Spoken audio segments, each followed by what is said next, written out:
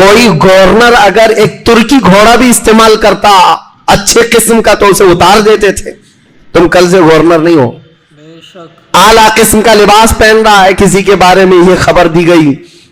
ان کے خود بیٹے حضرت عاصم وہ گوشت کھا رہے تھے, بہت لذیذ گوشت. حضرت عمر آئے, کہا کیا کھا رہے ہو؟ کہا بہت خواہش ہو رہی ہے گوشت کھانے کی. جانتے ہو حضرت عمر کیا کہتے ہیں؟ کہا جو خواہش ہے وہ کھا لو گے. سبحان اللہ. آپ فرماتے ہیں تمہیں پتا ہے آدمی جو طبیعت کرے جو چاہے, جب اس کی تمنا ہو کھانے کی اور وہی چیز کھا لے, ہر بار ایسا کرتا رہے, اللہ کے نزدیک قیامت کے دن وہ چوروں میں اٹھایا جائے گا. حضرت عمر اتنا تقوی والے تھے. اللہم صلی علی سیدنا و شفیعنا و حبیبنا و کریمنا و ملجانا و مأوانا محمد صلی اللہ تعالی علیہ وآلہ وسلم. نعت پاک کے چند اشعار سماعت فرمائیں. جھوم اٹھے مہو اختر, جھوم اٹھے مہو اختر, آمنہ کے گھر آیا. جھوم اٹھے مہو اختر, آمنہ کے گھر آیا. جھوم اٹھے مہو اختر, جھوم اٹھے مہو اختر, آمنہ کے گھر آیا. جھوم اٹھے مہو اختر, آمنہ کے گھر آیا. جھوم اٹھے مہو اختر, آمنہ کے گھر آیا. آج شفاع محشر, آمنہ کے گھر آیا. آج شفاع محشر, آمنہ کے گھر آیا. جھوم اٹھے مہو اختر, جس کے ایک اشارے سے چاند ہوگا دو ٹکڑے. جس کے ایک اشارے